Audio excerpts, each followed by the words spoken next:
What if AS is greater than AD, aggregate supply जो है वो एग्रीगेट डिमांड से अगर ज्यादा हो जाएगी तो क्या होगा, ठीक है ना। अगर आपने इक्विलिब्रियम की कंडीशन पढ़ी थी, क्या कंडीशन थी कि AS is equal to AD होगा, और वो भी डेराइव करके बताया था कि एएस और एडी से एस और आई कैसे बना था, बताया था ना लास्ट क्लास में ने, ठीक है। तो अब हमसे ये बोल रहा है कि पहले इस वाली कंडीशन में आ रहा है, नहीं हाँ पहले इस वाली कंडीशन में कि अगर एएस अगर ज्यादा हो जाता है एडी से, सप्लाई ज्यादा हो जाता है, ठीक है ना, समझते हैं। तो supply of goods and services in the economy tends to exceed the demand, as the result the sum of the goods are would remain unsold. क्या होगा, मान के चलिए कि ये कंडीशन ऐसी है कि 1000 यूनिट प्रोडक्शन हो रहा था, एएस का सप्लाई हो रहा था, ठीक है, और 1000 यूनिट का ही जो है वो डिमांड भी हो रहा था, ठीक है। तो जितना माल बन रहा था उतना माल बिक जा रहा था, कोई एक्स्ट्रा बच नहीं रहा था। अगर एग्रीगेट सप्लाई बढ़ जाए, एग्रीगेट सप्लाई बढ़ जाए, एएस अगर ज्यादा हो जाता है तब क्या होगा, तो माल जो है ज्यादा बन गया। अब मान के चलिए कि अब इस वाली सिचुएशन में ऐसा हो गया कि आपके 1000 यूनिट ही आप बना रहे हो, पर डिमांड जो है वो 800 यूनिट हो, या फिर इसको बढ़ा देते हैं, ये 1000 ही है और ये आपका 1200 यूनिट का जो है प्रोडक्शन आपने कर लिया, ठीक है, 1200 यूनिट का प्रोडक्शन कर लिया। बचे हुए 200 यूनिट क्या होंगे, बिकेंगे नहीं, अनसोल्ड बच जाएंगे। और अनसोल्ड बच जाएंगे इसका मतलब क्या है कि नेक्स्ट टाइम, मतलब नेक्स्ट ईयर में ये जो प्रोड्यूसर हैं वो क्या करेंगे, कम प्रोडक्शन करने की प्लानिंग बनाएंगे। क्यों, क्योंकि इस साल उनका माल जो है वो बिका नहीं है, ठीक है। तो to clear unwanted stock the producer would put plan to cut the production, क्या करेंगे, क्लियर करने के लिए क्या करेंगे कि नेक्स्ट टाइम जो है जब वो प्लान करेंगे तो उस समय पर प्रोडक्शन थोड़ा कम करेंगे, ठीक है। Consequently, AS would reduce to become the equal to AD। तो जब प्रोडक्शन कम करेंगे तो कितना हो जाएगा, ये फिर दोबारा से 1000 कर लेंगे वो, और फिर वो दोबारा किसके बराबर हो जाएगा, AD के बराबर हो जाएगा, और दोबारा से इक्विलिब्रियम की कंडीशन आ जाएगी, ठीक है। तब तक ये चलता रहेगा जब तक AD और AS दोनों बराबर ना हो जाए, वो कम करते जाएंगे, ठीक है जी।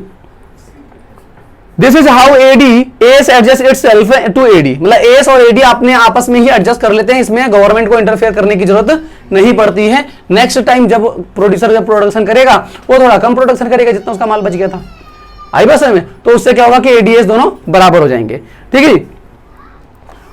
नेक्स्ट पॉइंट है आपका, what happen if AS is less than AD।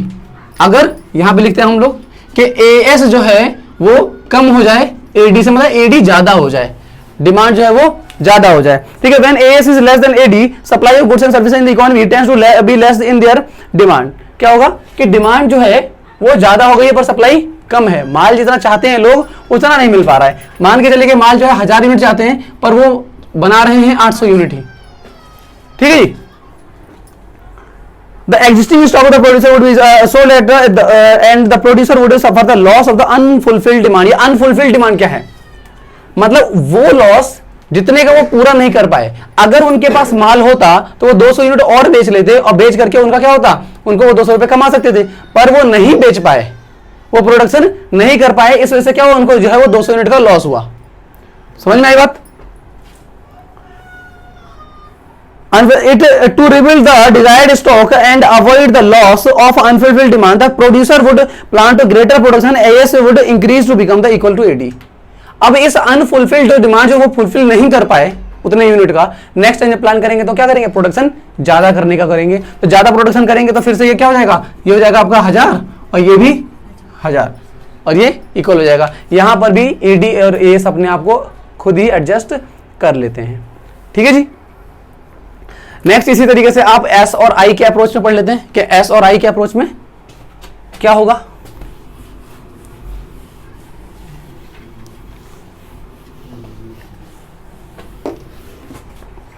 ये थोड़ा सा टिपिकल होगा, AS और AD वाला आसान है, ठीक है, S और I वाले में थोड़ा सा समझना है।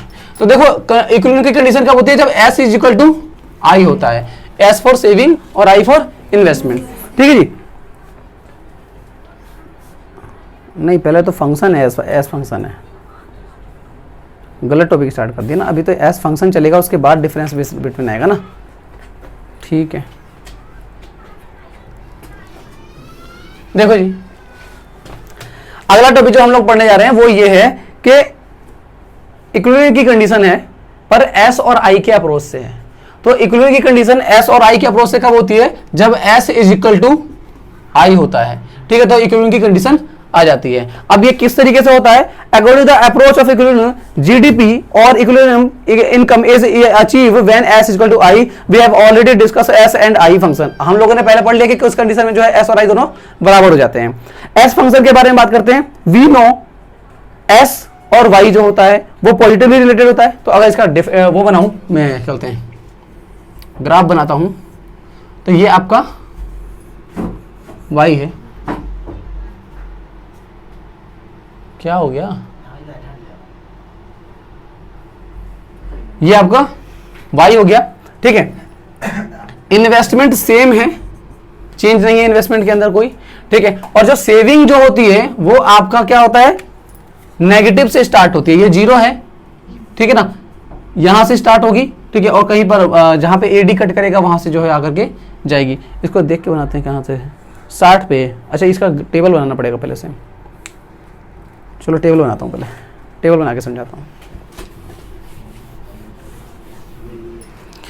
देखिए जी, इनकम जो है मतलब वाई जो है वो कहां से स्टार्ट हो रहा है, जीरो से, ठीक है, जीरो है 20 40 60 80 100, 20 का है ना, 20 40 60 80 120, 40 तक है, ठीक है। और सी जो है वो 30 40 10 है, 50 60 70 80 90 100। सी है तो एस भी लिख सकते हैं, माइनस का 30 होगा, है ना, फिर ये 20 में चली जाएगा, माइनस का 20 माइनस का 10 0, फिर 10 20 30 और ये 40। सी और एस हो गया। इन्वेस्टमेंट हर लेवल पे फिक्स है, मैंने 20 मान लिया, और एडी वाला फंक्शन हम बात नहीं कर रहे तो मैं इसको प्लस नहीं करूंगा। सी प्लस एस बराबर जो वो कहते हैं सी प्लस आई बराबर एडी बनता था, तो उसके बारे में बात नहीं करेंगे, एडी फंक्शन की बात नहीं कर रहे हैं हम यहाँ पे, ठीक है ना। तो इस ग्राफ के बारे में अगर बात करता हूँ तो किस तरीके से बनेगा, तो वाई तो आपको 45 डिग्री पे बना देना है, ठीक है ना।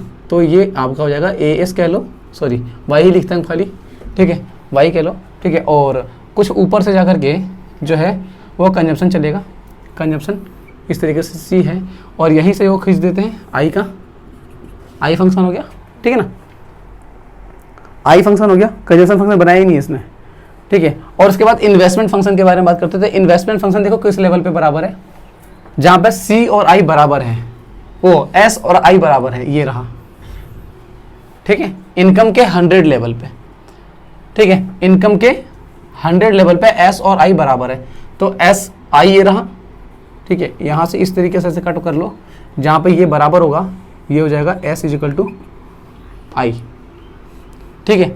ये वाला क्या है आपका, इधर तो आउटपुट होगा ना, आउटपुट या वाई, ठीक है, और इधर क्या है सेविंग, सेविंग है और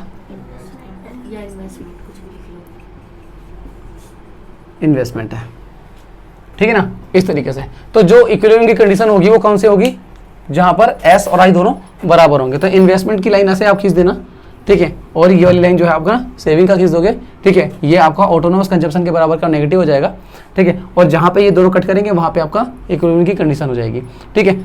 जब आप अप्रोच अगर एग्जाम में लिखने के लिए आता है तो पहले डेफिनेशन एस और आई का दोनों डेफिनेशन लिख दीजिएगा, ठीक है, और उसके बाद कंडीशन बता दीजिए कि इक्विलिब्रियम की कंडीशन क्या होती है, जहाँ पे एस और आई दोनों बराबर होते हैं, ठीक है। और उसके बाद आपने टेबल और ग्राफ बना करके एक्सप्लेन कर देना है, ठीक है जी।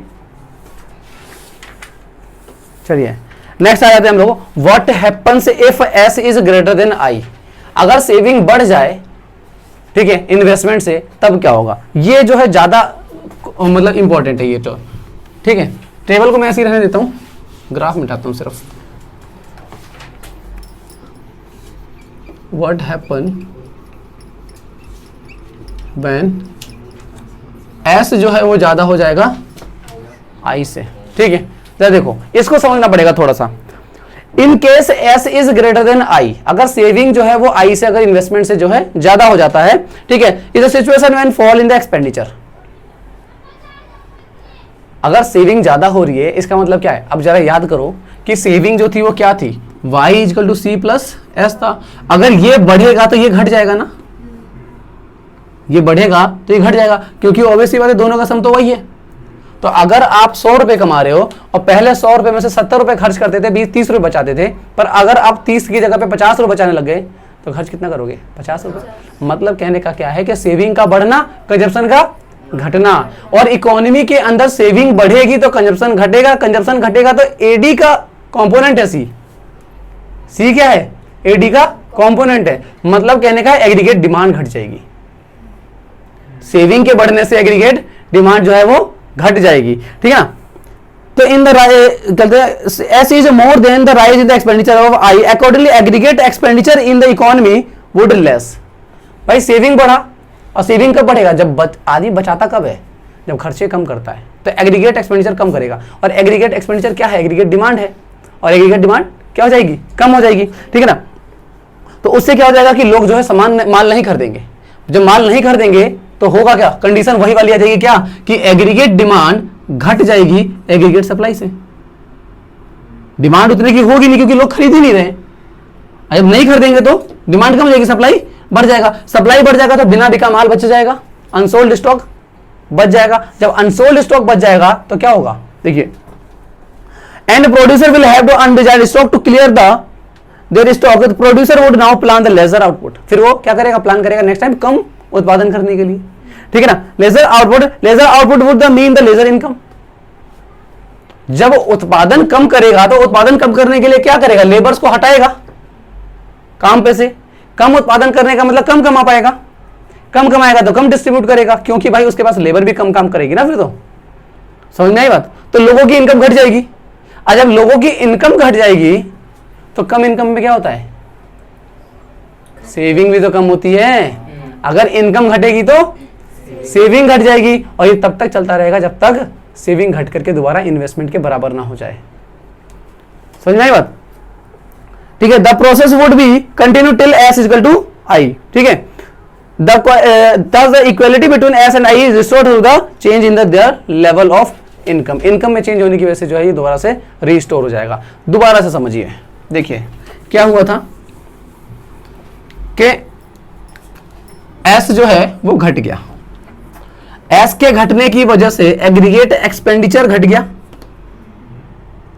सॉरी एस बढ़ गया ना, गलत बोल रहा हूं, एस जो है वो बढ़ गया, और एस के बढ़ने की वजह से एग्रीगेट एक्सपेंडिचर घट गया, और एग्रीगेट एक्सपेंडिचर का घटना एग्रीगेट डिमांड का घटना, और एग्रीगेट डिमांड के घटने की वजह से क्या है, अनसोल्ड स्टॉक का बचना, अनसोल्ड स्टॉक का बचना। जब अनसोल्ड स्टॉक बचा तो प्लानिंग की गई लेजर और प्रोडक्शन की,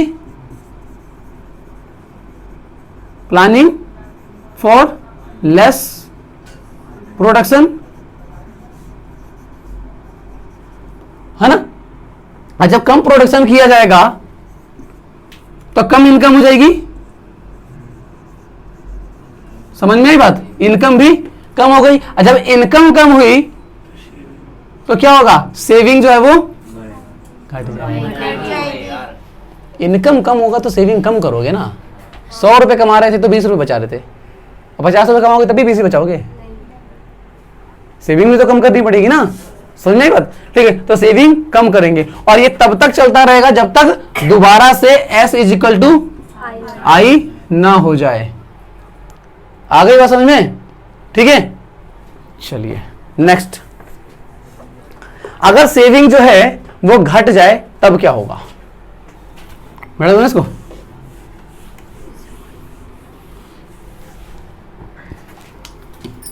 what if saving is less then investment. In case of saving is less then investment it imply a situation when a fall in expenditure through the S. देखिए जी क्या हुआ कि एस जो है वो घट गया। अगर एस घट गया, सेविंग घट गया, तो सेविंग का घटना खर्चे का बढ़ना। आप ज्यादा खर्चा करोगे तभी तो कम बचा पाओगे, ठीक है ना। तो आपने क्या किया, एग्रीगेट एक्सपेंडिचर बढ़ा दिया, और एग्रीगेट एक्सपेंडिचर का बढ़ाना एग्रीगेट डिमांड का बढ़ना, और एग्रीगेट डिमांड का बढ़ने की वजह से क्या होगा, अनफुलफिल्ड डिमांड हो जाएगी, अनफुलफिल्ड डिमांड होगी ना, अन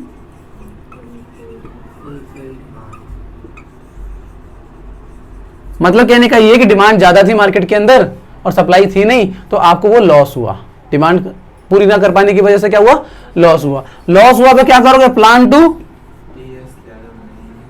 टू मोर प्रोडक्शन, क्या